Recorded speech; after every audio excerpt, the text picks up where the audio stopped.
Igathe and Johnson Sakaja. Na mtazamaji, kwa kuingia katika ukumbi huu tulikuwa tumeweka kura ambayo ilistahili kuelekeza ni nani ataingia kwanza na kuwapa nambari wale wawaniaji wawili ambao tunatarajia kwenye mdahala huu. Kwa sababu Sakaja kufikia sasa hajawasili, inamaanisha kwamba Polycarp Igathe wa Jubilee ndiye atakuwa ukumbini kwa hivi sasa. And the show must move on, so we will call in this first candidate, Polycarp Igathe of the Jubilee Party.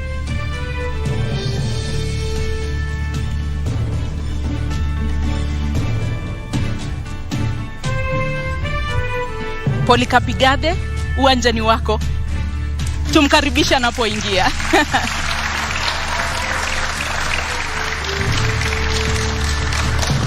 Thank you. Maintain the position of your podium for the length of this debate. And as indicated, our starting time was clear to all the candidates invited. Thank you for honoring this invitation. And that slot remains open for Johnson Sakaja, the UDA candidate running for governor. I'll start with you, sir. And in leadership and integrity, definitely we look at the importance of that within your leadership once you or when you make the governorship. But start us off by telling us what separates you apart from your competitor. Thank you very much for that question, and thanks for having me. I'm a product of Kenya's public education system. I'm a product of Kenya's public health system. I was born in Pumwani Hospital. I was educated through Kenya's public education system. I went to a public university, the University of Nairobi. And that sets me apart because in all those three levels, I came out through my upbringing by my dad and mom. My mom, who was a primary school teacher, Mrs. Kamau, and my dad, Mr. Kamau, who was an accountant. My teacher, Francis Bogongare, who I'm very proud is watching me from his home in Meru today. My English teacher, Mrs. Kathucha. These people, my teachers, my parents, my early bosses, and my latest boss, Dr. James Mwangi, taught me three things which sets me apart.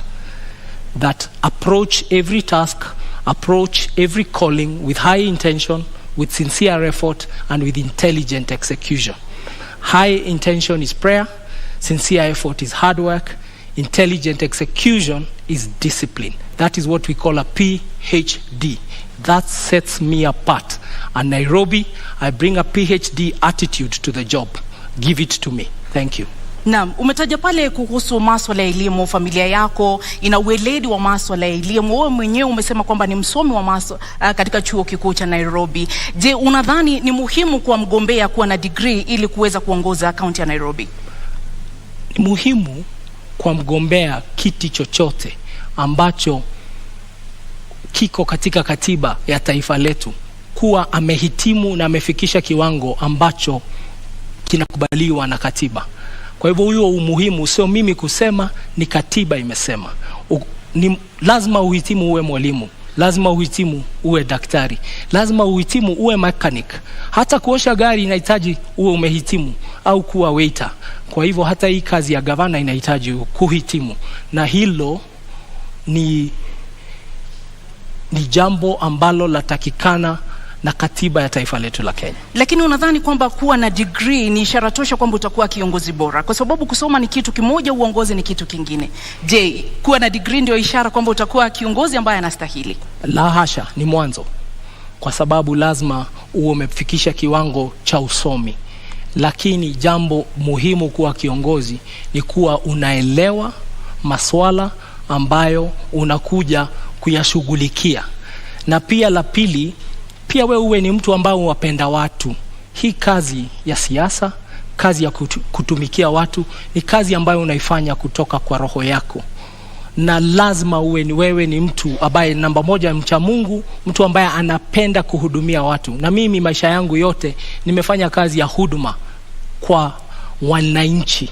Nimeuza soda kwa kiosk, nimeuza bairo kwa bookshop, nimeuza pombe kwa bar, na hivi karibuni nilikuwa nauza pesa kwa mama mboga, kwa watu wa matatu, kwa watu ambao tunawaita wachuuzi wa kawaida.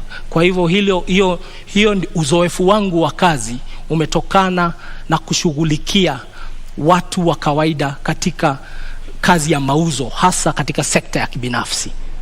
It has been the accusation leveled against your side by your competitor.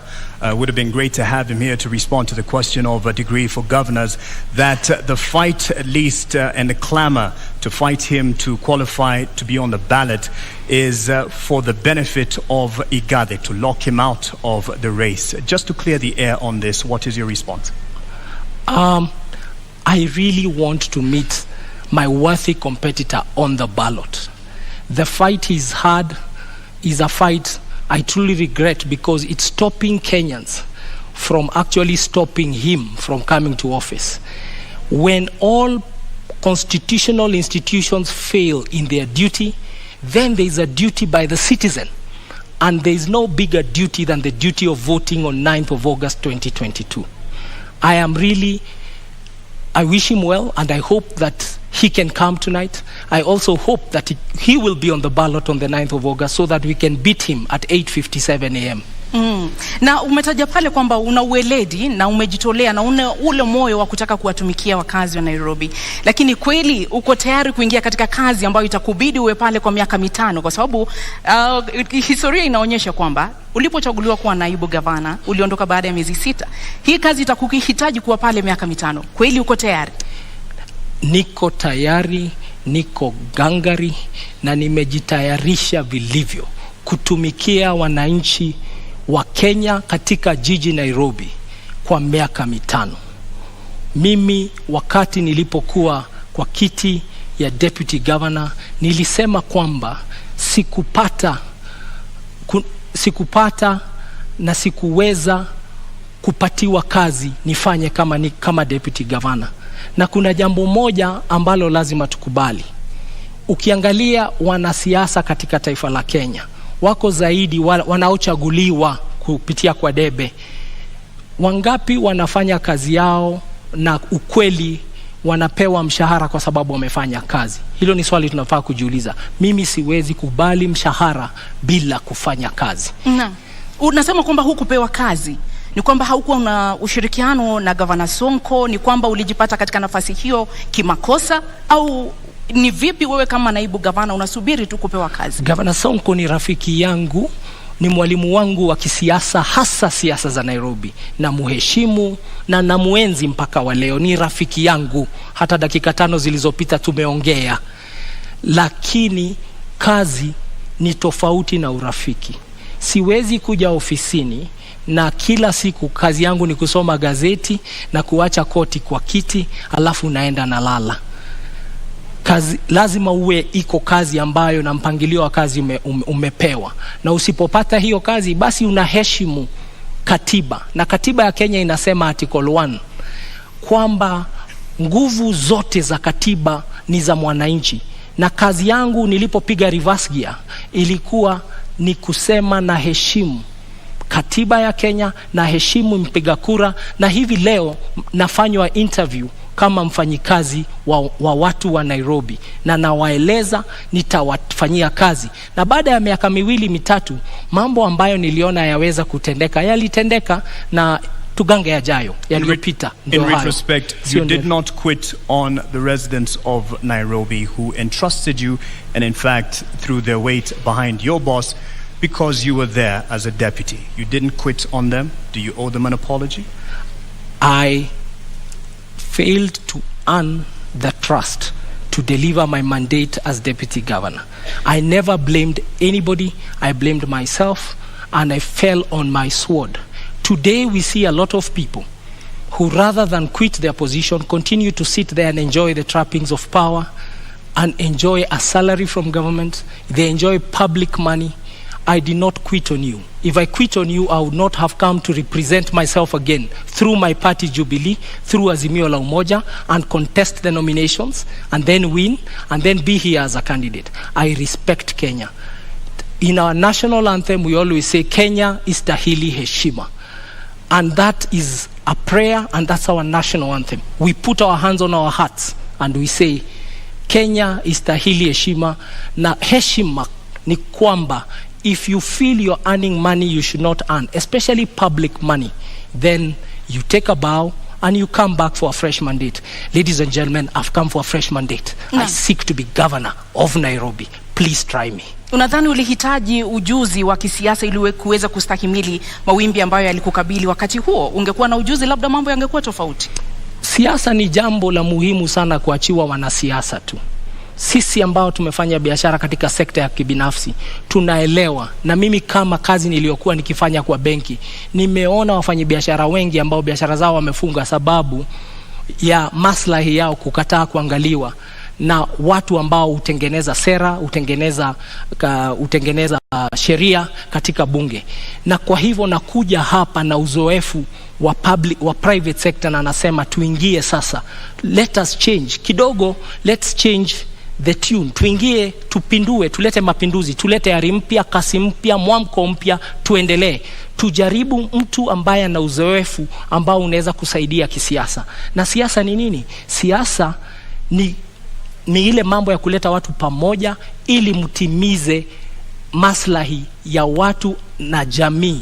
Mtengeneze uchumi, tutengeneze mazingira, tutengeneze jamii na tuendelee pamoja. Hiyo ndio siasa. Hata katika sekta ya kibinafsi kazi ndio hiyo ya kufanya kazi na wenzetu. So nimekuja hapa, nimejitolea, nimeamua kwamba Nairobi hatuwezi tena tukaendelea jiji kubwa kama hili kuongozwa na uongozi ambao hauna uzoefu wa kufanya kazi. Mimi na kazi ya kuendesha jiji ni kazi ambayo inahitaji ufanye kazi na wafanyikazi ambao nimechunga.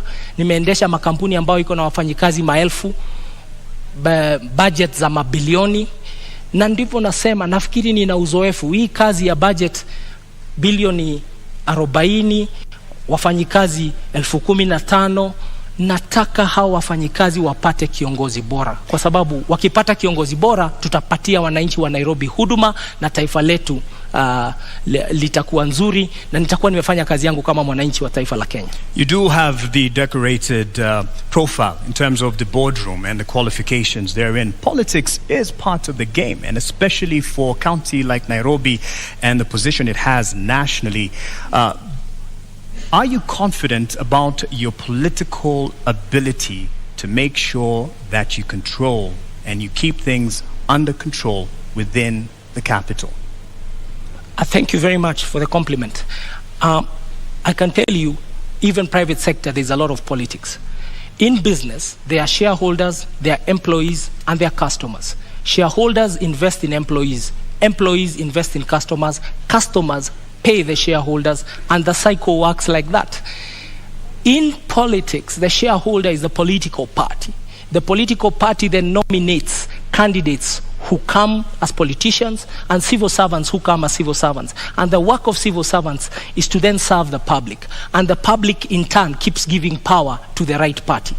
I am very proud to be a member of Azimio la Umoja, led by the most disciplined shareholder in politics, if I can use those words, Raila Amolo Odinga Baba. He has run the most disciplined political party. I'm very proud to be a member of his team. I'm very proud to be a member of the Nairobi team with my colleague Edwin Sifuna, with my colleague Esther Passaris, with all our MPs. I'm very proud. And because I'm joining a disciplined team, we are going to serve the public. What has been the problem of politics is we, just like in business, we have employees. In politics, what we see is that you have politicians, political parties and politicians who have come together to steal from the public. It's like a shareholder and an employee and management stealing from the customer. That's not sustainable. What I can say is, in closing, that remark is, when a customer loves you, no one will harm you. When a voter and the public loves you, no one will harm you. We are seeing it. Sir Philip Kaloki, we are just here to get the job done. And we have come with a full blessing of our party, and we have fused a lot of ways: the Wiper way, the ODM way, the Jubilee way, the NAK Kenya way, the KANU way, the UPIA way, the DAP way. We have fused that, and that is the genius of this thing called Azimio la Umoja.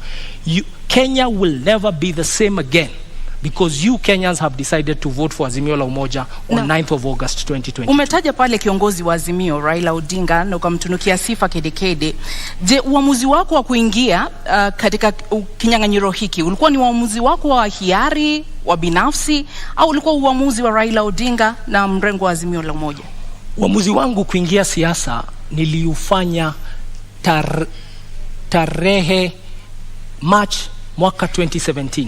Ndipo niliamua kuingia kisiasa kabisa. Na mimi nimekuwa member wa Jubilee Party kutoka wakati huo. Watu wengi wanasema nimeingia siasa hivi sasa. Nilichaguliwa na kura 869,000. Nafikiri na 2017, wacha nimalize. Kwa sekunde chache naomba. Nilichaguliwa na kura 869,000 wakati uliopita. Na sasa nimerudi tena kusimama. Ni uamuzi wangu binafsi wa kuja kwa siasa, na nilipigania kiti, nikang'ang'ania kiti, nikashinda tikiti ya chama tawala Jubilee. So Igathe is his own man. Igathe is his own man, and he won his nomination. He canvassed for his nomination politically within the party. Right. And within the party, we also had two other candidates. The people who were running against me also did not have degrees, and I bet them.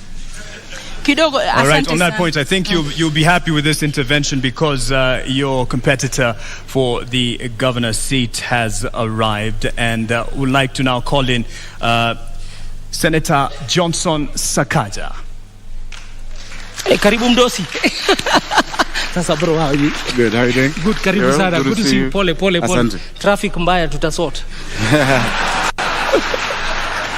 Thank you very much. Senator Sakaja, why are you late? Well, my opponent is used to head starts, and so I wanted to give him an opportunity, and we're here. Lakini mbona umekuja kuchelewa? Nilikuwa nataka kumpa nafasi, aanze, amezoea kupatiwa nafasi ya kwanza. Na hakuna haja kuzingatia hiyo zaidi. I think we all know the head start we're talking about, that is from government, etc. But good to see you, Polycarp. Good to see you, Sakaja. Welcome. I look forward to a good debate. Thank you. All right. What separates you from your top competitor for the governor position? Well, Polycarp Igathe is a great man. He's a friend of mine. We've been in Jubilee together. We've campaigned together. I think what separates us is the heart to work for the people. He's had a career in corporate sector. I've had a career in public service and in leadership. The problems this county has, the challenges in our city, the issues we need to deal with, need solid political leadership, and that is what I know. Naam, swala la maadili katika uongozi lina umuhimu gani katika siasa zako, katika kampeni yako, katika mchakato huu mzima wa kuwania kiti cha ugavana katika kaunti ya Nairobi? Swala za maadili ni muhimu sana, kwa sababu kiongozi sio tu yale ambayo unasema ama yale ambayo unazo kama fikra, ni yale ambayo unafanya. Integrity is extremely important, na mimi nazingatia masuala yote ya maadili. I think integrity defines who you are, and it's not about who you are in public, but also who you are in private, and that's what defines a leader. Because as a leader, your work is to set a good example. Your work is to show the community and the society where to go to. And so, of course, integrity is not perfection. Integrity is not pontification. Integrity is not saying that you'll never make any mistake. Integrity is taking responsibility. And integrity is being able to stand up and say, yes, on this I am right, and yes, on this I am wrong. That is integrity. You speak about abiding, and part of the requirement for governor is the competence and the credentials. Yes. Do you believe that it is important for someone running for governor to have a degree? It's not just important, it's a requirement by our constitution. Do you have a degree? That's the reason I'm here. That's the reason I've been gazetted. I do have all the qualifications required to run for governor of Nairobi, and on top of a degree, beyond just the academic qualifications, I have the competence, the character, I have the will and the experience to lead this county of Nairobi. Why is it so contested? Because as I've said, the head starts being sought include that. I think, and I feel bad for my opponent, because majority, or rather the biggest part that his team has been relying on was not to have me on the ballot. I'm glad I had his said, because I've been around, I've been in this complex and listening, saying that he wants me on the ballot. I'm glad he said that, but many of his political benefactors do not want me on the ballot because they know the effect of that. I do have a degree from Team University. I presented it on the 6th of last month to the competent authority, which is the Commission for University Education. After that, it was presented to the counterpart commission in the in our neighboring country. They verified it. Many people have said that I'm trying hard to prove that I have one. Actually, it's my detractors trying hard to prove that I don't have one.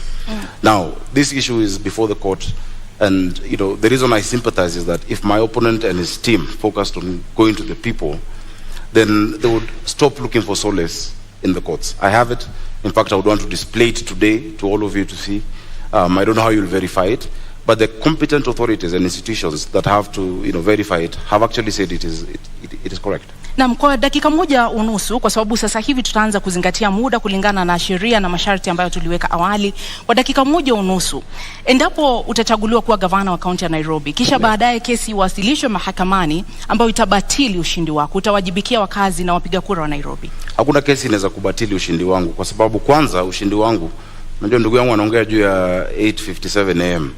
Ushindi wangu utadhihirika, utaonekana. Nafikiri vile mmetutawanyisha kutoka wale wengine ilikuwa kwa sababu ya utafiti ambao umefanywa, na utafiti umeonyesha kwamba niko mbele zaidi. Mambo ambayo yako kotini yataisha kwa sababu tunajua ukweli ambao uko. Hakuna tashwishi hapo. Na zaidi ya hiyo, kwa sababu kumekuwa na hiyo unajua kizungumkuti ambayo imeongozwa na serikali, and I have said it previously, who has been driving this and how it's been driven. I think by the time we're going for re-election, we'll make sure that there's even more to be able to show on that. So that is not an issue of concern. What is of concern to us, and what is of concern to anybody worth his salt as a leader in this city, is the plight of the millions of Nairobians who are suffering the lack of dignity and the lack of order in our city. And that is where our focus must be. So I do not expect any challenges beyond that which, because what is out there is political propaganda. If you look at the lengths that the state has gone to try and stop my candidature, if you look at the resources deployed, including diplomats and the ambassador, etc., intimidation of institutions, revoking and revoking, etc., then you know that there's something there. And I think nothing of that source will stand the test of time. Are you saying that those who are backing this fight for your contestation for the position of governor are behind your competitor? Yes. What do you say about that? You have an opportunity to respond. Our worthy competitors have pitched themselves as victims, and their entire platform is victimhood. That they are victims of the weather, they are victims of the law, they are victims of what they call the system. But facts are facts, and the truth is the truth. I have said I really would love to meet Senator Sakaja. I think out of abundance of the heart, I would like to meet Senator. I would like to meet. I would like to meet Senator Sakaja on the ballot, because on the ballot, so that we can beat him, and so that the people who are the last line of defense when all other institutions fail, prove to him that they know better. That wajinga waliisha Kenya, na waliisha Nairobi. If any other institutions fail, the people should never fail on the ballot. Naam, muda umekwisha. Senator Sakaja, je, uamuzi wako kuingia kinyang'anyironi, ama niweke hivi, uamuzi wa kuingia kinyang'anyironi ulikuwa wako binafsi au ulikuwa wa chama na kiongozi wa chama? Nimefurahi kwanza tumemaliza hicho kipindi, kwa sababu I'm able to prove and to show that I have the qualifications, and that is going on. I'm looking forward to it. And I know millions of Nairobians everywhere I've gone to tell me every day that they're praying, and because they can see that big hand of the state, and we shall be vindicated in due course. When there's time after this, I'm available to speak to that. Of course, my intention to run for governor of Nairobi has been my intention. I've grown up in this city. I was born in Ngara. I've seen this city when it had some semblance of a working city, and I've also seen the lack of dignity and order in our people. The lack of dignity when Mama Mwende in Kayole had to watch her daughter die at Mama Lucy because of an ambulance. I've seen that, and I've committed myself to lead the charge of providing order and dignity in the city. So it was my decision, it is my decision, and beyond that, it is a resolve of the millions of Nairobians to rescue this city from state capture. Your decision, you say, but it is on a ticket UDA under Kenya Kwanza. Yes. If you are elected as governor, how much of a burden will the patrons of your particular alliance have or be to your leadership as governor? I think I've distinguished myself over the years as an objective leader, as a leader who stands his ground, as a leader who stands on principle. Many times, even before what my competitors and their colleagues thrive on, they like talking about the handshake, I've demonstrated what we call siasa safi. When the Honorable Prime Minister, former Prime Minister's retirement benefits were being rejected in Parliament because his now partner and brother said he must retire from politics, I'm the only person from Jubilee who stood up to defend. When Honorable Oloch was being fought at Pan-Africa by Jubilee members on the 26th of October, I'm the one who defended him. When Babu Owino was thrown into a cell and Raila Odinga and Wetangula could not remove him, I went, despite there not being any agreement before the handshake. I believe in siasa safi. I believe politics is not enmity. And I want to assure even my opponent that once we get into office, some of the ideas he has, because he's a good manager, and this city also needs, in some areas you need managers, of course, led by a leader with a vision. We'll incorporate the ideas. Everybody sitting on that side knows that I have no negative relationship with them, and that is the siasa safi Nairobians want. And that is why all your polls show that Nairobians across the political divide have resolved to support me for the office of governor. Bwana Polycarp, je, ni kwamba Azimio mnaendesha siasa chafu katika kaunti ya Nairobi? Kwanza wacha tuangalie siasa safi ni nini. Mwaka uliopita taifa la Kenya, the amount of money, pesa ambazo walituma kwa serikali gatuzi kutoka kwa serikali ya kitaifa was 370 billion shillings. 370 billion, Nairobi ilipata 19 billion. 5% only ndio ilikuja Nairobi. Nairobi, wapiga kura Nairobi ni 11% ya tuko 2.4 million out of 2.4 million voters out of 22 million voters in the country. Now, Nairobi contributes 2.2 trillion wame collect Kenya Revenue Authority. 60% ya hiyo 2.2 trillion imetoka kwa viwanda na wafanyi biashara hapa Nairobi. How does somebody contribute 60% of revenue and you only share 5% back? Na hiyo siasa safi ndio senator wetu amefanya katika Senate. Kazi ya senator ni kutuombea pesa. Ametuombea tu 5%. Alienda huko kufanya kazi ya county zingine. Hapa ndio sababu Nairobi hamna mashule. Tuna nasari pengine 211. Tuko na health centers kidogo sana, da dispensary. Na ndipo njaa na umaskini umekithiri hapa kwa sababu watu hawajui Nairobi is unaffected and a very poor country. Muda wako umekwisha. A very poor county. Muda wako umekwisha. That is not siasa safi. Bwana Sakaja ameuliza umetetea vipi county ya Nairobi ulipokuwa senator katika kipindi hiki cha takriban miaka 5. Je, kweli umewajibika kama senator wa county ya Nairobi? Zaidi. Na zaidi ya wote wengine ambao walichaguliwa kama masenator. Ukiangalia utafiti ambao umefanywa kwa miaka 3 ambayo imepita, for the last 3 years running, I've been rated the best performing senator in the Republic of Kenya. I brought more bills, more motions, more questions about the county administration of Nairobi than any other senator, and you can check. I can see you have laptops. You can check that. On top of that, the work of the senator is to bring resources to the county. When I became senator for Nairobi, Nairobi was receiving 15 billion. I'm living with it 3.3 billion higher at 19 billion. That is actually understanding your assignment and prosecuting it the way you need to. So I brought that money. In fact, naturally, it will take more than 10-15 years in terms of cycles of devolution to get to an increase of 3.3 billion. Something Igathe says isn't quite enough, even though you've gotten it to 19 billion. Something he says isn't enough, given the contribution of the capital to the rest of the nation. Now, if you understand the framework of devolution under our constitution, fiscal decentralization has what we call the horizontal division of revenue.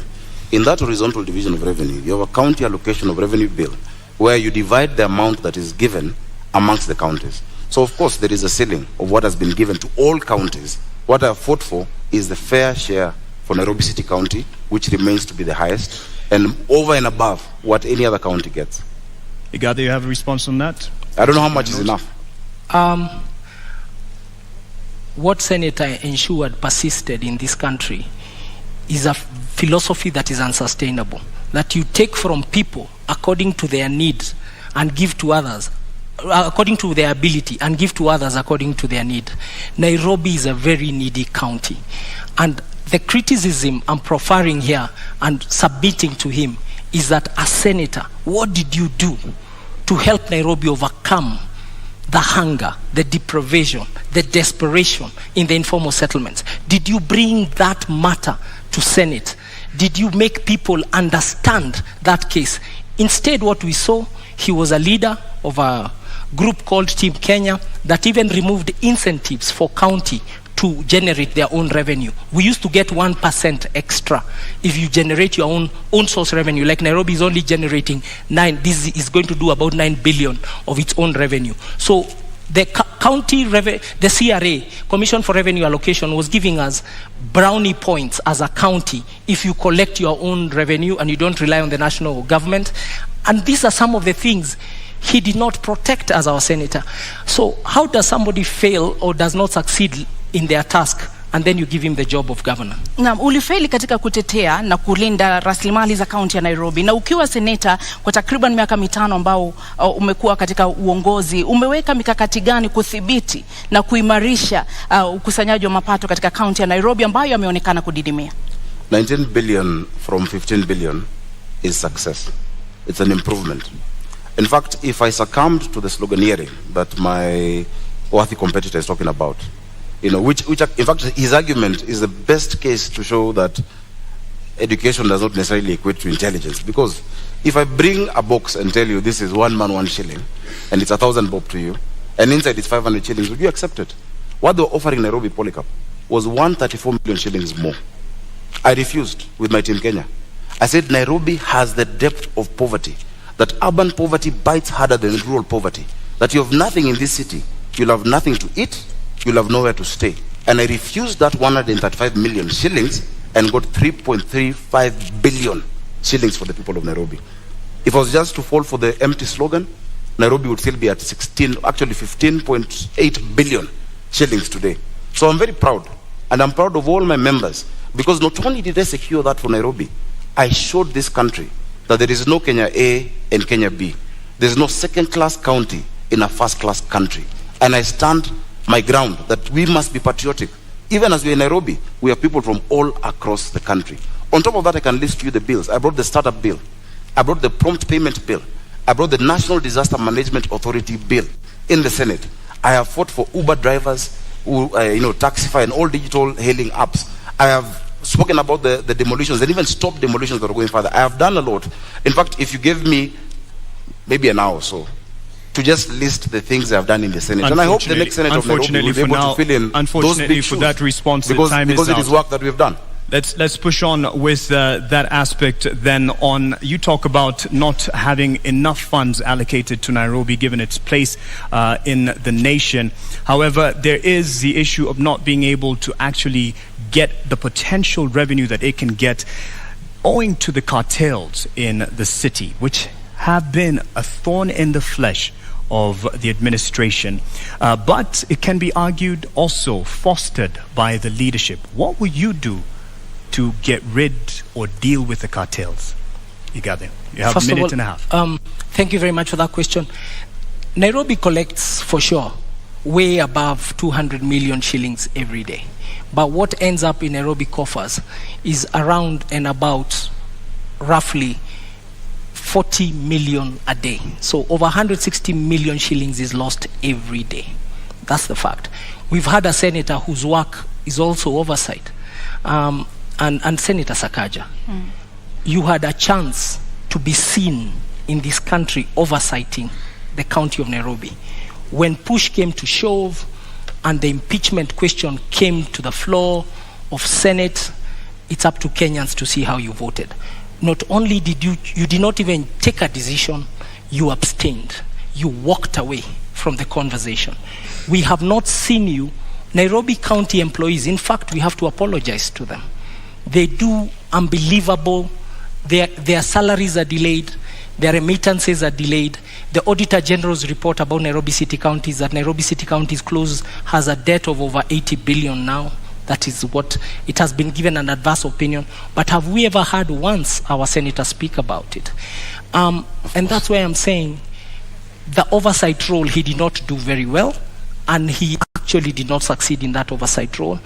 But the cartels we will deal with, because we have the numbers and we know who they are, and you have seen them even in the campaign season trying to fight and hide behind muda wako umekwisha. Bwana Sakaja, una muda wa dakika moja unusu kujibu. I'm actually quite tickled that Polycarp Igathe can talk about push coming to shove and me not making a decision. Before even push came to shove, in like 4 or 5 months, Polycarp Igathe quit on the people of Nairobi. In fact, that should have come in the question of integrity.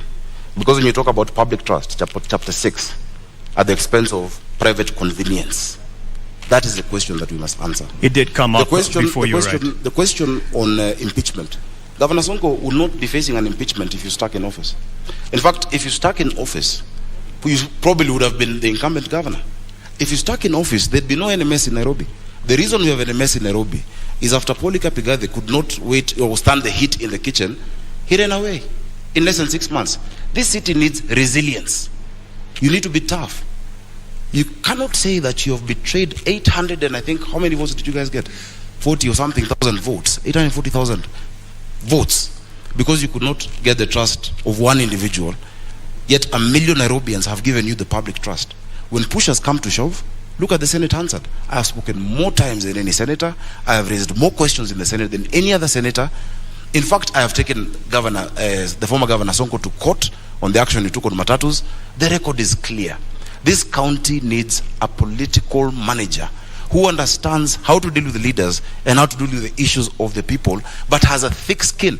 In fact, if half of the tribulations I'm facing right now in my bid were on Polycarp, Azimio would have no candidate.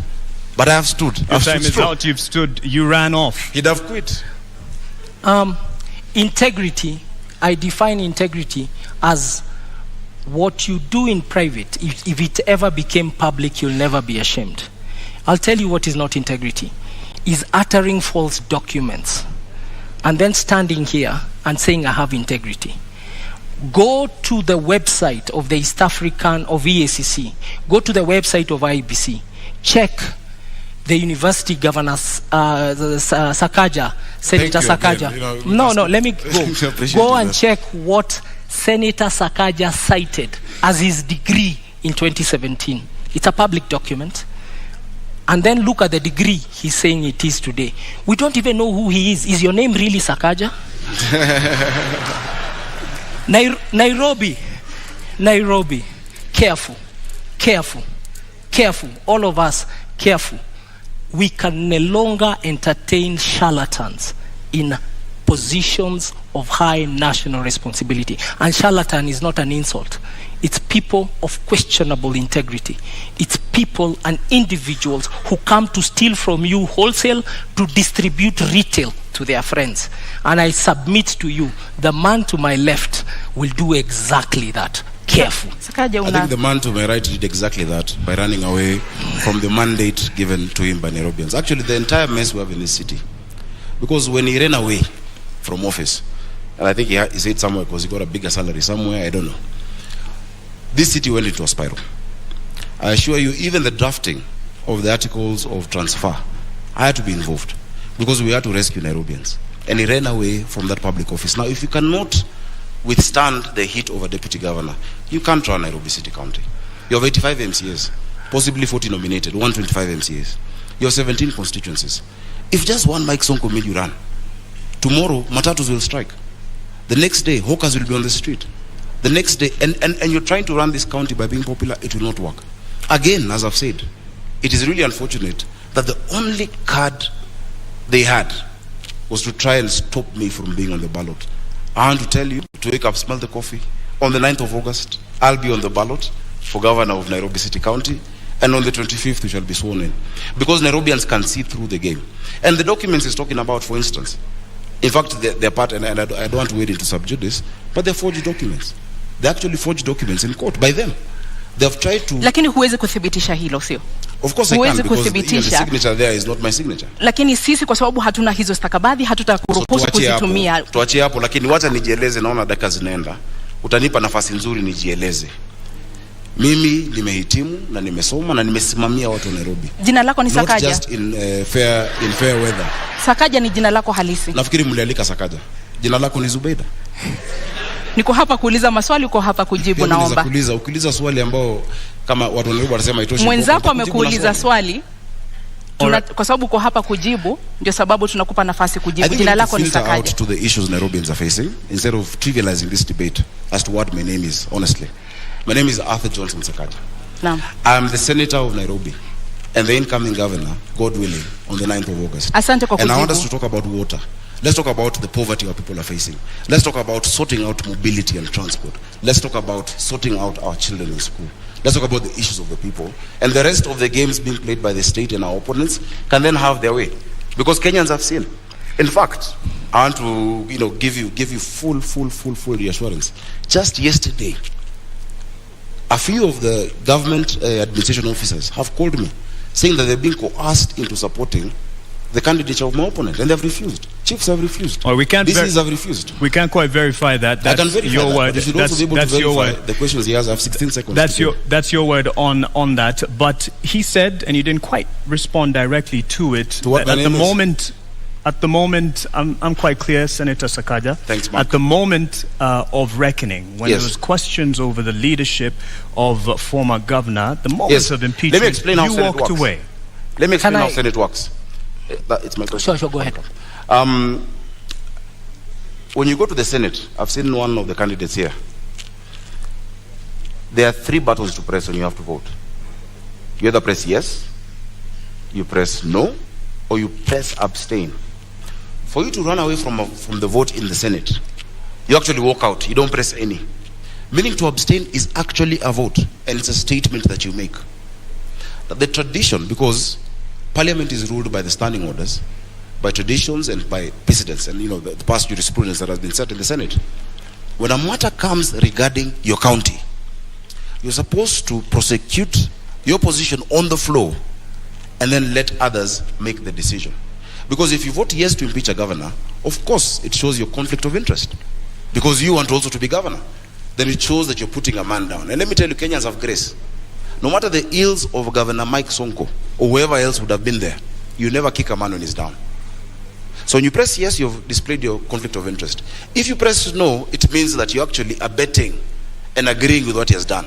And so the tradition from 2013, when an impeachment has been brought to the Senate, is the Senate of that area actually abstains on that vote.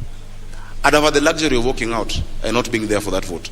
It's a decision I would take again if it came to me. Igathe, you had a point to raise on that earlier. I want to come in and say, yeah, it's true. Don't kick a man when he's down, but I have a better statement. Don't kick a dead dog. I don't understand why you'd call the former governor a dog. No, it's not the former governor. It's you I'm talking about. Lakini naomba Igathe, I don't want to kick you. That's why I'm asking. Igathe, and you had me. Naomba, you had me earlier. Naomba unisikize dakika moja, sekunde moja. Tafadhali tusitumie lugha ya matusi wakati na kudhalilishana katika mjadala. Wacha niseme hivi. Let me say this. Not kicking a dead dog is actually an English phrase, is not an insult. It's to say, don't go for somebody when he's down. And I already said I want to meet him on the ballot. I want to meet my competitor. I want to meet my competitor. I truly want to meet my competitor on the ballot. But I want to remind him that uttering a false document is one of the laws in this country that does not. It is one of the things in this country that you're not fined for. You are taken straight if you are found guilty. And that is for the investigative capacity. We didn't come to do that here. All I'm telling Kenyans... That is an allegation. Can I finish? What the Constitution wants is a competent governor, a capable governor, a governor with a character. Ask yourselves, who amongst two of us can you trust? It also wants a governor who will stay in office for 5 years. All right. You said earlier you know who the cartels are. enumerate them, put them on notice on how you're going to deal with this? Earlier when you were talking about the cartels. The cartels of Nairobi have persisted for 4 decades. Who are they? You said you know. It is a clique of people who have choked the city, and especially the biggest symptom of cartel behavior is in the situation with garbage collection in the city of Nairobi, the situation with pending bills, the situation with suppliers in the city of the county of Nairobi. We need to look at suppliers in the city, in the city of Nairobi, and ask ourselves, who are they? Do they meet the threshold of our public procurement laws, procedures, and regulation? And I want to ask Kenyans to read Auditor General Nancy Gathungu's reports to really see what I'm talking about. Errors and omissions, the statement of assets and liabilities of Nairobi City County, the statement of cash flow, the statement of appropriation, recurrent budget, and development budget. When you read that statement, she's actually saying these numbers don't reflect the fair data of proper financial practices, proper HR practices. And that is where you see the name of the cartels. And only a president who is running on an anti-corruption platform like Raila Amolo Odinga can tackle this issue. And people who have been stood up to scrutiny. I have always been an employee. I've always been audited. I have never taken a shilling that does not belong to me apart from my salary. Naam, kabla tuvuke kwake, ulikuwa naibu gavana katika kaunti ya Nairobi kwa takriban miezi 6. Katika muda huo ulijukumika vipi katika kuwakabili hawa cartels, hawa walaghai, hawa watu ambao wana kwanza walaghai tulionana nao kwa sababu for the time when I was a governor, Nairobi City County moved its revenues from the 18-12 million we used to find to 100 million levels, 120 million a day. You're never a governor. When I was deputy governor, I was in the governor's office. Thank you. For that period when I was a deputy governor, that is what was going on. And we started to pay salaries on the 25th of every month. There was also remission of all statutory deductions. When I was there, I started the titling program for Nairobi to give title deeds into Nairobi. That process has taken 5 years, is now being completed as we speak. When I was there, I formulated and changed the management of Nairobi City County Water, the Nairobi Water and Sewer System. The new existing chief executive and their team came in. So there are a couple of things that we did within those 6 months. So we had some achievements, and I want to assure you that we'll accelerate them when we come to office, when you vote for us. Kama seneta unakubaliana naye kwamba waliweka mikakati ya kuweza kukabili hawa cartels na kuweza kulinda rasilimali za kaunti ya Nairobi? Kwanza nafikiri vile amesema vile alikuwa alianzisha na ikakamilika bila yeye. Inamaanisha Nairobi haikumuhitaji. Kwa sababu it's just demonstrated that even whether he was there or not, it happened. I think if you stayed true and didn't quit and run away when things got hot, maybe things would have been better for the people of Nairobi. We'd never know. And unfortunately, we'll never get to learn. Cartels are a lazy word. It's a word used by lazy leaders who fail to master the courage and the guts and the resilience to deal with corruption. That is what cartels are. Cartels are a weak excuse. Because all of these are human beings. If you say you know them, and even here, just at this debate, you're afraid to name them, yet you said you knew them, you'll not deal with them. If you know them, name them. Kwa hivyo huamini kama seneta kwamba kuna cartels katika kaunti ya Nairobi? Sio cartels. Ni wanabiashara ambao, the first way not to be, to have cartels in Nairobi is to refuse to be part of that system. Lakini kama unaogopa hata wizi wasema, kesho wakikutisha utajiuzulu tena. We cannot have that in Nairobi. We just need to set systems that actually remove the place they are playing. Don't be afraid of cartels, Polycarp. Whatever name you choose. I will invite you on 10th of August when we are naming them. The opposition is not allowed to name cartels. You can also name them today, but whatever name you use to allude to them, how are you going to deal with those? Listen, the first thing you must do in the city, as I've said, is to refuse to be part of them before you even get into office. I have run my campaign by myself. I have struggled.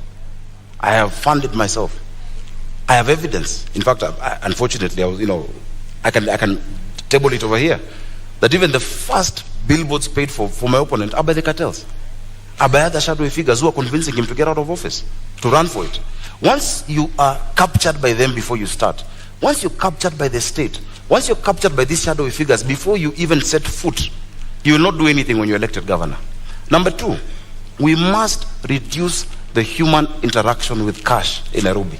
We must digitize service provision, that all the 130-something revenue streams must be allowed to be paid digitally wherever you are. What we're going to do is this in Nairobi. We'll change the governance structure. We're going to have 5 boroughs in this city: Nairobi North, East, West, South, and Central. Each of those boroughs, pursuant to the Urban Areas and Cities Act and the County Government Act, Section 14, will have a urban area board or a borough board. And that borough, there will be an assistant city manager who will report to my deputy governor, Mushiri Njoroge, who we have agreed is not going to quit. They will report to Mushiri Njoroge, and Njoroge Mushiri is going to be the chief city manager. Now, once you localize them to an area, that these few sub-counties, these are who will deal with garbage, these are who will deal with water, these are who will deal with education and all those issues, then you reduce the capacity of that corruption. Na Bwana Igathe, unakubali muda wako umekwisha, samahani seneta. Bwana Igathe, unakubali kwamba mapendekezo anayotoa ndio yataweza kukabili wale ambao unawaona kama cartels katika county ya Nairobi? Samahani, muda wako umekwisha seneta. Naomba muda wako umekwisha, tumpe nafasi aweze kujibu. Mambo ya Nairobi ni mazito. Tafadhali baada ya zungumze utuongezee dakika. Shida za Nairobi hawezi taja na dakika moja. Kama mnataka watu wa Nairobi wasikie vizuri, kwa heshima kubwa, naomba kwa heshima zaidi, kisha utapewa muda zaidi. Utapewa muda. Wao wanataka majibu. Senator Sakaja, with all due respect, you did come late, and in keeping time, there are rules that we announced at the beginning of this debate, and an answer to a question is 1.5 minutes, and you can see it clearly on the screen here. Rebuttal is 1 minute, and we did accommodate your lateness. So over to you, Igathe. Ukosefu wa nidhamu ni jambo la kawaida kwa watu ambao hawajamaliza shule. Let me move to, this is what we want to do. This is what we want to do. We want to improve the society in Nairobi by ensuring we tackle the issue of hunger and depravity in the city, by tackling the issue of poor access to education in the city and poor quality access to healthcare. We want to fix the economy in Nairobi by ensuring decent jobs, proper mobility and transport. We are going to form what I'm calling the Nairobi Go portal. It's really e-government, making sure we have time and attendance for every employee. We make a fit for purpose government to serve. And lastly, to really fix the environment, kuimarisha mazingira yetu, maji na mambo hayo. Your time is up on that, but there was something he brought up, and he said even he claims to be funding his own campaigns, and says you're under state capture and you have a right to respond to this. 1 minute for that, in terms of those who are funding your campaign. My campaign is funded by myself and my friends, and I would like him, because he has said so, to provide that evidence before the morning. That is a liar. Those are lies told by a lying liar. I'll be glad to do that. Please, you say you have some evidence to this effect. Of course, we have receipts. We have receipts of billboards and of, different meetings of chiefs, meetings of DCCs, them being casual. You cannot force individuals, DCCs, assistant chiefs, and many of them, represented here, no. The meetings at St. George's Primary School, where they're being asked to support those candidates, we know all of that. It is obvious. But if you'd like me to table that, I'll be glad to table it before the country. I will in equal measure table all the false documents Senator Sakaja has cited to the Republic of Kenya and to constitutional institutions tomorrow morning on my Twitter.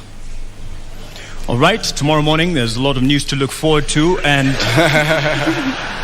do you agree? And then you will know what we are facing. Because the contest on 9th of August is a simple contest. It's a contest in this country. It's a census, actually. It's not an election. How many Kenyans believe in competence, character, capability, honesty, unity, moving forward? And how many believe in lies and all the other bad things we don't want and don't value as a society? That's the contest. We've moved into the governorship domain of this conversation, and we just like to cover more issues here. And there was a mention of Nairobi Metropolitan Services, NMS. First of all, do you agree with it having been brought in as an intervention? And in your view, was it because of a failed leadership? No, I celebrate the Nairobi Metropolitan Services, the NMS and General Body and his team have done a wonderful job. And it was a creature of the law. We saw how it was formed, and because it's a creature of the law, it extinguishes naturally by law in November of this year. Look at what they have done. They have sunk 193 boreholes in the metropolitan area. 144 of those boreholes has been in our informal settlement. That has truly helped us fight COVID-19. The Metropolitan Authority has further worked on pedestrianizing the central business district, which is something we must do in this city. Make sure that non-motorized transport, we democratize transport, that the most important transporter is not the private car, but the pedestrian, the cyclist. They have done it, and we are now walking better. They've really tried to improve the environment, and they are it is part of the military to do civilian duty, and they came and answered the call of duty, and we truly celebrate what they have been able to achieve. And we are reverting back to a civil authority. As we speak, I believe General Badi is in transition, waiting for the election and then for the next people to take over office. He should not be vilified. And he really worked, and he's been able to deliver. It's been a band-aid to the city of Nairobi. Labda kwa sekunde 30, iwapo utapewa nafasi ama ungepewa nafasi, ungetaka NMS iendelee kuhudumu katika kaunti ya Nairobi? NMS siwezi pata hiyo nafasi kwa sababu sheria inasema NMS muda wao utakuisha Novemba mwaka huu. But it was extended, and there's an opportunity to extend it. I will give better service as governor of Nairobi than NMS. Bwana Sakaja, on the issue of governorship and how Nairobi Metropolitan Services, beg your pardon, came in to rescue the day. Do you agree with this? And under governorship of Sakaja, would this continue? It is very interesting to hear a man praising his ex-wife's husband. The reason NMS came about is because Igathe quit. It's as simple as that. If the deputy governor of Nairobi, Igathe, did not quit, there'd be no need to have NMS. Those boreholes you're naming, you should have done them. Those interventions you're talking about, you had a chance to do them. Devolution cannot be trivialized in this country. Devolution is the greatest gift we've given to our people. That every Kenyan, wherever they are, has a right to self-determine. I wrote about this in 2010 with the International Commission of Jurists. Fiscal decentralization and devolution in this country. That lady in Mutwini deserves a county government and a governor she can hold to account, and who can listen to, and who she can vote for. So you can't come praise the consequence of you absconding duty, of you leaving office. Because if Polycarp did not run away from Nairobians, Governor Mike Sonko would have acted differently. Governor Mike Sonko acted as he did because he knew no one would impeach him, because no one wanted a by-election in Nairobi. Yet having no deputy, and that's why he'd bring Miguna's name, whoever's name, he knew he was untouchable. So it is a consequence of him. And then again, understand the law. There's no way NMS will operate after August. Well, I don't know what you're talking about, November. The county government that is being elected on the 9th, that will be led, hopefully, God willing, by myself, will take full control of Nairobi. So yes, NMS has had a cocktail of hits and misses, but you don't know Nairobi. Those women who cried when the children were being smashed in Kariobangi and in Mukuru do not agree with you about NMS. Just a few people who've seen pavements and Kabro who like it and who cheer, and we know whose interests you're protecting here. Polycarp, una muda I think we should not dwell. The history is the history. No. But we should learn from history. What the citizens of Nairobi want is, what are we going to do for them? And I'm being really clear that we are going to fix the financing model of the city. We're going to have a city that is well funded, and with those funds, with my deputy, Professor Kaloki, a distinguished public servant and politician, we want in Kiswahili kusema tutastawisha jamii, tutaboresha uchumi, na tutaimarisha mazingira hapa Nairobi. Mambo matatu makubwa ambayo tutayatenda. Na tunataka kuwaeleza watu wote Nairobi kwamba manifesto yetu iko kwa magazeti yote siku ya Wednesday, kesho, day after. In this week, muisome the abridged version, muone the pledges we are making to you, because in 3 seconds we're not able to extrapolate those pledges, but I want to assure you Nairobi will be something of your dreams. It will be a city of your vision. It will be truly a global hub in Africa for everybody. Senator Sakaja, I believe you do agree that Nairobi is in deep debt and there's wasteful use of funds. What are the factors behind this? How will you fix it? Again, I must say, Nairobi is in a dire situation that needs proper planning and proper political management. A lot of these issues are relational. If you look at the 76 billion debt, including even the 4.4 that is owed now, to KCB, and many of these other instruments we've gone into, a lot of them can be sorted out based on how we relate with the national government. That Nairobi is not a branch of the national government or an appendage, or as my brother says, the military interventions are going on. Then Nairobi can negotiate, because there are a lot of areas which we can do debt swaps. But the county of Nairobi owes the national government, and the national government owes Nairobi City County. We must balance our books, and we're going to do that. And we have a team that is, properly suited, to be able to do that. I am very, very confident about my deputy, Njoroge Mushiri, who has a stellar career as well in banking. Actually, a proper corporate career, not 2 years stints here and there. A proper career, 20 years in Absa. So give us the particulars, though, on the issue of the debt that we are in. How will we get out once you are... And that's what I'm saying. We must do a couple of things. One, you must refinance your debt. You must move what is domestic into concessional. That you cannot be borrowing from commercial banks. Have them as concessional. Chapter 12 of the Constitution of Kenya, talking about public finance, says how the national government guarantees county governments of debt. In fact, on top of that, we must get creative. For us to sort out the real issues of this city, we need around 200 billion shillings upfront through an infrastructure bond. I've gone across this world and spoken to Kenyans in the diaspora whose remittances are our biggest foreign income earner, who are ready to put in money in certain interventions. When we talk about transit, we need a mass transit system in this county. How are we going to do it? Recently, I was in Imperial College in London, and I met a man, a nice gentleman, who sorted out transit in London. He sorted out transit in Beijing, mobility. What's his name? Professor Washington Ochieng. The other day I was in Riyadh. I met a group of guys who did the Dubai Metro and are doing the Riyadh Metro. George Opondo. There are Kenyans out there who are willing. So we must get creative. There's a PPP department that has been set up in the National Treasury. There's external borrowing. But we must refinance this city. Look at Joburg. Joburg is almost, it's more or less a listed city where people can actually invest in it. If you do not do that, you become a cashier. That you're receiving money, you only pay salaries, you will not develop Nairobi unless you get creative in how we actually, structure our financing model for the city. So we're going to restructure the debt, move to concessional loans, re-amortize some of those payments to longer term, and have an infrastructure bond for Nairobi City. Many Kenyans out there are going to put in money on our transit, on our water, and our basic infrastructure. Bwana Polycarp, utakabili vipi matumizi ya mabaya rasilimali katika kaunti ya Nairobi, ufujaji wa fedha na madeni ambayo sasa hivi yanaangamiza kaunti ya Nairobi? Jambo la kwanza, Nairobi City County gets its highest revenue from land rates. Parking bays, land rates, parking fees, outdoor advertising, building permits. Those will be some of the within the top 5 revenue things. And what we are going to do is to make sure that we digitalize the collection of all that revenue so that the leakage, we seal the leakage. Technology is one of the best things to overcome loss of revenue.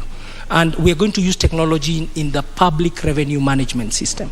Then secondly, we will deploy that money. Our own source revenue, I can promise, we and Professor Kaloki have done a study, and we've even checked the reports of the Commission for Revenue Allocation. With 6 revenue lines, we can generate 80 billion own source revenue in Nairobi. And with that money, we will build 1,000. We will join the government in building more schools, in making sure there's medicine in our dispensaries, in making sure that there's incinerators to burn garbage, that we start a leasing program for vehicles and equipment for the staff, and also to make sure we pay our staff the right salaries so that they are really motivated. We are very concerned about the welfare of Nairobi City County workers and all the workers of all affiliate bodies of Nairobi City County. Only motivated workers can deliver essential services, and that's what Nairobians want. And that brings me to the next issue, and that is the competence of the Nairobi City County staff, and you will both have an opportunity to respond to this. How will you address the competence or lack thereof, overemployment, cases of ghost workers, and the issue of productivity to make those staff workers, the workers of Nairobi City County, that they will deliver the services for the Nairobians? I'll start with you. Every employee of Nairobi City County, from the 10th of August, we shall have a performance agreement with them. We will bring back to life performance contracting. And that performance agreement means, what do they do every day? The few things they do every day to deliver the output Nairobians expect. And that output will be captured in a scorecard. So each one of us will have a scorecard and a performance agreement. The performance agreement is the input, the scorecard is the measure. And who will measure is the neighborhood associations. We're going to run Nairobi with the neighborhood associations as per the Neighborhoods Act. There is an act that demands the city is run in a see-through way, let me not call it transparent. That, and I want to use the analogy of an egg. The executive of Nairobi City County will be the yolk. Surrounding it will be the county assembly as the egg white. The egg shell will be the residents of Nairobi. Kwa sababu, we will not pay an invoice for a road or a broken sewer before the neighborhood association, say of Kayole, sends us a photo. So there's crowdsourcing. We are going to use technology and the cloud and a data center that can really be able to serve the city of Nairobi. And we shall decentralize services from City Hall. City Hall will be the headquarters of the corporate services. There is no use for a waiter, like I found a waiter, a restaurant, somebody working somewhere in Umoja, telling me they have to come all the way to CBD ati anakuja kutafuta food handler certificate. No. That right. Food handler certificate, they should be able to get it in Umoja. Sakaja, I think you were tickled there again. Was a point of the mention, the cloud issue, but how will you address the staffing for Nairobi County? Unajua mavijana wa Nairobi wakisikia vile amesema hiyo story ya mayai, atasema anatubeba kimayai. Many of those ideas, really, this is not equity, This is not corporate. You must take the bull by the horns and give practical solutions to our city. And let me give you an example. You're talking about, one of the highest revenue streams, being rates. Have you talked to us about the rate classification of those rates? Why is it that people in Githogoro are paying the same rate as people in Runda, which is just, a doorstep away, yet they have Mabati structures and these ones have 5-star houses? Let's be practical, because that is what Nairobians want to be able to hear. Now, the sectional properties bill that was passed in Parliament recently prevents an opportunity. I've heard him saying he's done a study with Professor Kaloki. I know Professor Kaloki is a professor, and maybe that's why we've not been seeing you guys campaigning, because you're doing studies. But look at what KPMG has spoken about Nairobi. Look at what PwC has said, and the CRA. It is not just 6 revenue streams that are going to increase how much we collect. Just the sectional properties realignment and the revaluation that starts in January 2023 is going to take us up another 50 to 53 billion shillings. Every other revenue stream then must be geared towards making Nairobians more productive. The NMS that you praise has been going around this city with GSU, harassing our traders and our hawkers, throwing them into, those pickups, tetanus field pickups and roadworthy. By the way, on the 9th, if you're listening and you're a scrap metal dealer, come to City Hall. Revenue has gone down to 7 billion. Why is that? Because you're not explaining to the people of Nairobi the services you're offering with the money you collect from them. We will have a people-centered leadership. Cloud is a tool. Na muda umekwisha. Your focus must be on the people you're serving. You can't be. Muda umekwisha bwana seneta, lakini umekuwa seneta wa kaunti ya Nairobi. Umewajibika vipi katika kuona kwamba pesa za kaunti ya Nairobi zinatumika namna inavyostahili, hakuna wizi, hakuna watu wasiofanya kazi ambao wanalipwa? Umekuwa seneta, wewe ndiye macho ya kaunti ya Nairobi. Umewajibika vipi? Hapa mlifanya utafiti. Umewajibika vipi seneta katika kuhakikisha kwamba pesa za kaunti ya Nairobi zimetumika vyema? My time is counting while you're talking. Kama mlifanya utafiti, ungeona zile report ambazo nimewasilisha, zile miswada na hoja ambazo nimezileta kwa bunge. Hapo kati ya hizo miswada na hoja, kuna ile ambayo inaitwa prompt payment bill ambao pia wale wengine walijaribu kuweka katika mswada wa BBI walikuwa wanaleta, ilikuwa nimeshapitisha kwa bunge. Ukiangalia yale unajua zile ripoti ambazo nimewasilisha kwa bunge zinazungumza itakuwa ni njia gani tatumia, mbinu gani, form itakuwa vipi kwa kisha ule jamaa. There's a guy who works just across over here in Cultivar, he's called Fred, he's one of the procurement people, akona wines and spirits Buruburu. Anasema kwamba wakati akiwa job anasikia hawa watu wa NMS na GSU wamekuja in their WhatsApp group, they tell each other that hawa watu wamekam. Kuna wimbo wanasemanga walikam na kinini, vijana wa Nairobi wanajua. Wamekam na Subaru. Na wakikuja hapo, they tell each other in the WhatsApp group, they close all the shops. That's why this military you're praising has not collected 7 billion this year. Let's take power back to the people. And he tried to define this election. It's not about liars and who don't lie. It's about a state project and a people's governor. Speaking about people's governor, power to the people, let's give some power to the people who weighed in on this debate. We had asked some questions from Nairobians, and I believe we're ready to sample them right now.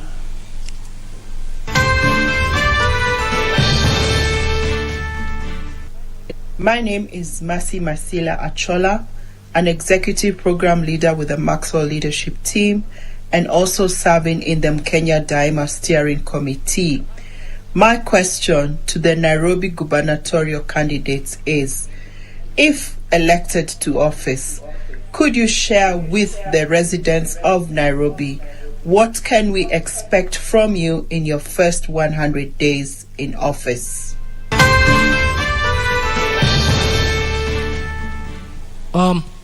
In the first 100 days, I pledge with my deputy to have a very fit for purpose organization to deliver essential services that Nairobians have been deprived of in the past, and especially Nairobians in the informal settlements and in low-income areas. And therefore, there'll be Executive Order number 1 that establishes a good government, a coherent government, and a government where the deputy governor has clear responsibilities, a government where the governor himself has clear responsibilities, and where we work as partners, him playing to his strengths and me playing to my strengths, but a proper cabinet. Also, we promise you a proper cabinet that is fit for purpose, and the purpose is essential service delivery. The people watching us at home, actually, they just want services. They want water in their taps. They want garbage collected. They want storm drains covered. They want pedestrian walks repaired. They want markets made. They don't want to continue selling on the roadsides. They want their bills on time, and they want to be treated with honor, and they want to be treated like citizens of Kenya, and they want to be enabled to do their businesses. So the first 100 days is about reconstructing the organization called Nairobi City County, because it does not exist, and we have a lot of demotivated employees. Make sure that we convince them, they start to see their salaries are paid, they are well taken care of, career development is sorted. Thank you. Thank you. I want to thank the lady from Maxwell for that question. Maxwell Leadership Institute on Valley Road is an extremely important, pillar in mentoring many of our young people. I've actually taught many programs of leadership there, and I've been a participant in that. I think when she asked 100 days, maybe what she wanted to hear from me, Polycarp, was just to say, I will not quit fast, as the beginning. Thanks for answering for me. Go ahead. Please keep reminding people, because people are afraid. Okay. But secondly, I want to say this. In the first 100 days, I've said that you will not sort out Nairobi using quick fixes. The issues of this city don't need 100, and I'm not seeking a 100-day term.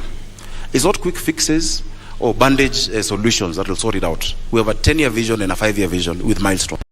But in the first 100 days, what we're going to do, number 1, is to implement the Urban Areas and Cities Act together with Section 14 of the County Government Act to create the 5 boroughs that I'm talking about in Nairobi.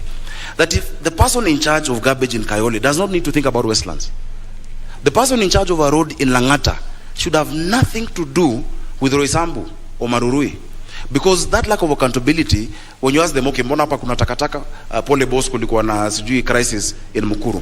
So we'll set up the governance structure that will deliver to Nairobians. That is the first task, and that includes the county assembly. The second thing that we're going to do is to implement the standing orders that we've actually been working on, even as I've been in the Senate, proper standing orders for the inspectorate.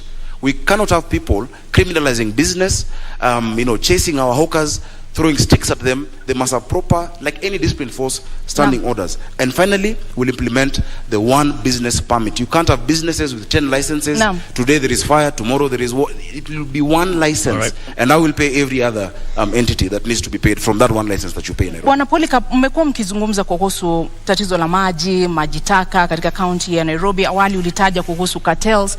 Je, unaamini kwamba ubinafsishaji wa huduma hizi katika kaunti ya Nairobi utasaidia katika kusuluhisha baadhi ya matatizo ambayo yamekuwepo kuhusu usimamizi wa huduma hizi? Huduma za maji zimekuwa ni tatizo kubwa.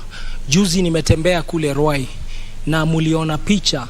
Sikujua kuna mahali Nairobi watu beba maji bado na punda. Pia, so you learn every day. Now, if you go to Ruai, the problem is a problem of way leaves, which the senator perhaps was even ignored in Senate. There is a way leave issue between Kiambu and Nairobi, because today we are consuming 500,000 cubic meters of water every day in Nairobi. But that's really the level of production of water from our water sources, Dakaine, Roiro Dam. But the Roiro Dam and the Northern Collector Tunnel, we need to connect it. Na hiyo shida ya way leave ni shida ya kisiasa, lazima tutatue, na hiyo kitatuliwa, there'll be an extra almost close to 100,000 cubic, so we'll go to 600,000 immediately, and people watu wataanza kusikia relief. But in 5 years we have to build new water sources and work with the national government to build new water sources.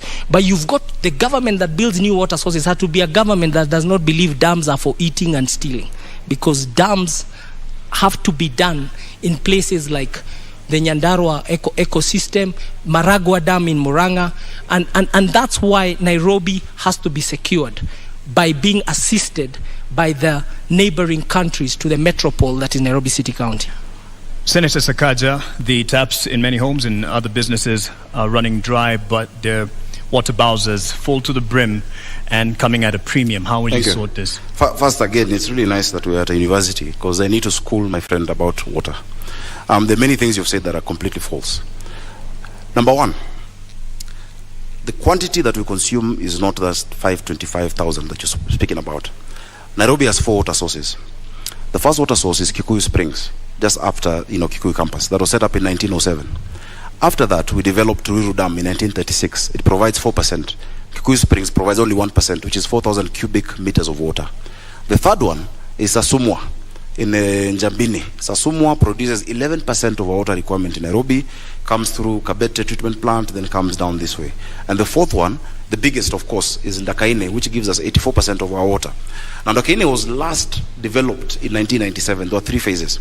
After 1997, there's been no additional source. So every single day, the people of Nairobi require 850 million liters of water, but get 525.6 million liters per day.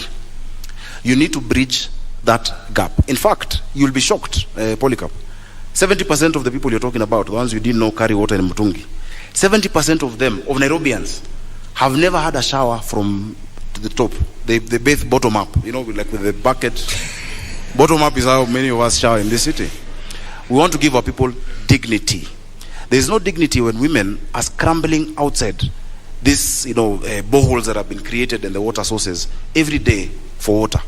The issue of distribution then is the next thing that must be. I asked about this time thing because I've just spoken about the quantity. So when we finish Northern Collector, December 2023, under our administration, I don't like saying our administration, we'll move into Northern Collector 2. One will sort out 85% of the water need, and then 65%, and then Northern Collector 2 will give us 85%. Now the second most important issue, if you allow me on quickly, your time, let's give him an opportunity. Let's give him an opportunity. Just keep time. The challenge of water.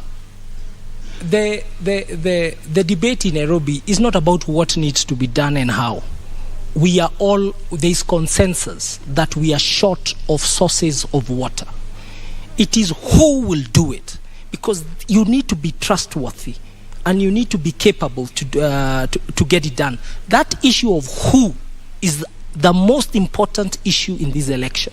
And on the issue of water, for sure, the supply and demand, there's Too little supply for very high demand.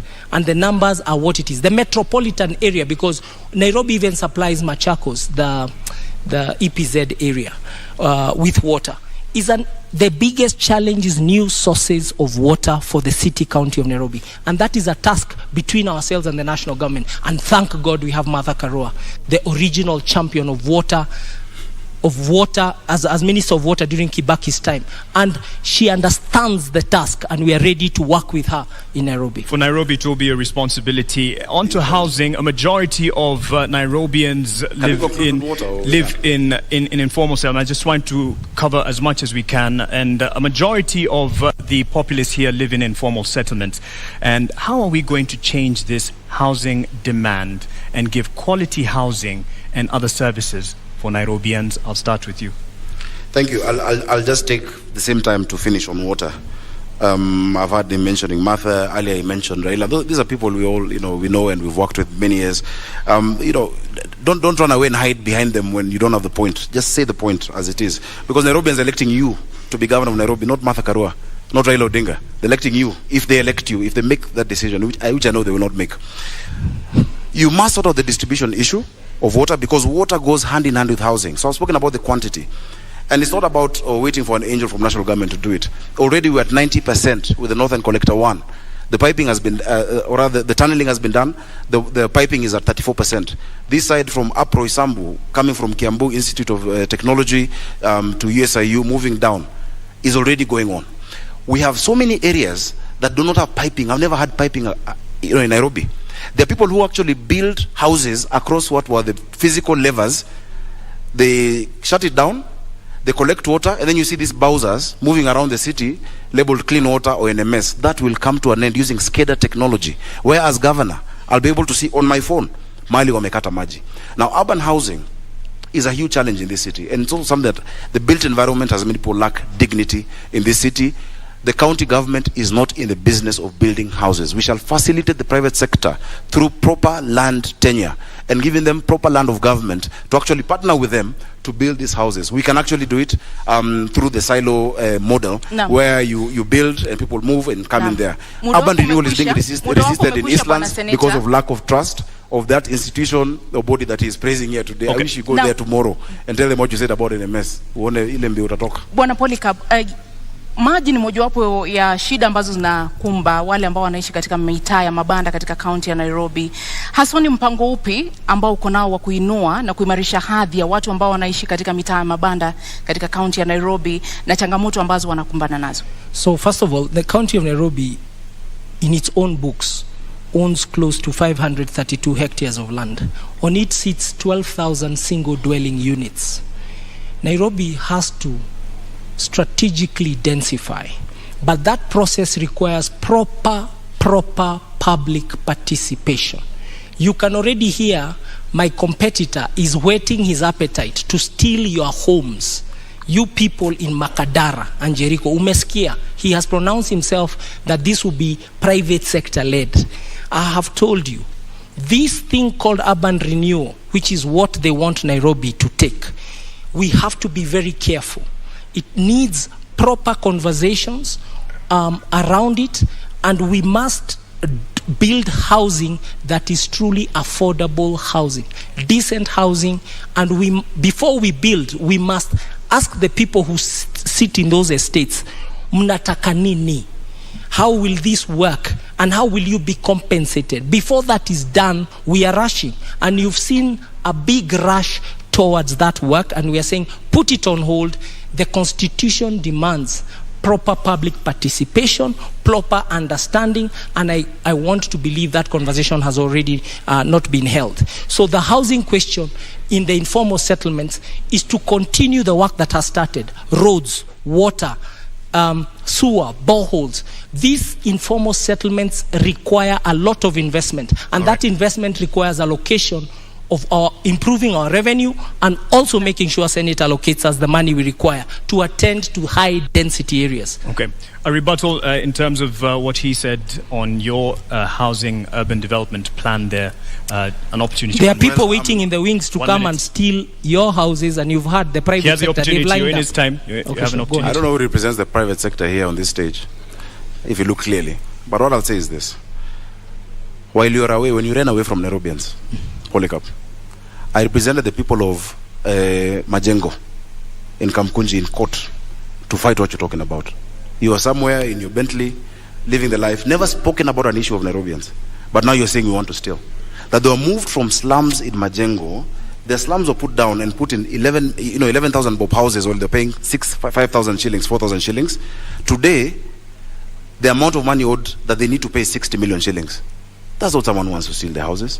When I talk about urban renewal, the entity you're praising is rushing. Just this week, there have been more than 3-4 advertisements on the newspaper for them to engage contractors on urban renewal, and they have 28 days to go.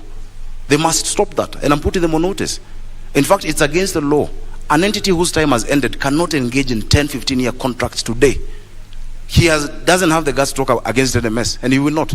But they must not do that, because the people that you're talking about, I have represented for NMS, 5 years. NMS is not an enemy of Nairobi. I have not ran away from them, and they are saying they believe urban renewal must be done. They don't trust those people who are doing it. And you say it's an issue of trust? It's not about who's going to do it. The first thing, basic thing that they want is to know that that person will be there to do it for 5 years and will not run away. It's first deliver on that. Unfortunately, it's time out for us in terms of this debate. There's a lot to cover. I believe both of you gentlemen have spoken and have alluded to the fact that you have the manifestos will be open to the public, Nairobians to be specific, to peruse and digest. And that is where we will end it at this opportunity. I believe even the time for closing remarks are not there. If we probably managed the time a bit better in the beginning, it would have ended up even better in terms of coverage of the discussion. Asanteni sana kwa kuja. Thank you very much. Thank you very much for having us. Naam, wasemapo wahenga kilicho na mwanzo lazima kiwe na mwisho. Hii sasa ndio tamati ya mjadala baina ya wanaomezea mate kiti cha ugavana katika kaunti ya Nairobi. Indeed, our appreciation to the candidates, Polycarp Igathe and Johnson Sakaja, and to you, the audience that turned up here and out there watching on television and from around the world, of course, online. Thank you all. My name is Mark Masai from NTV. Na mimi naitwa Zubeida Kome na kutakia usiku mwema. Zubeida Kome kutoka KTN News.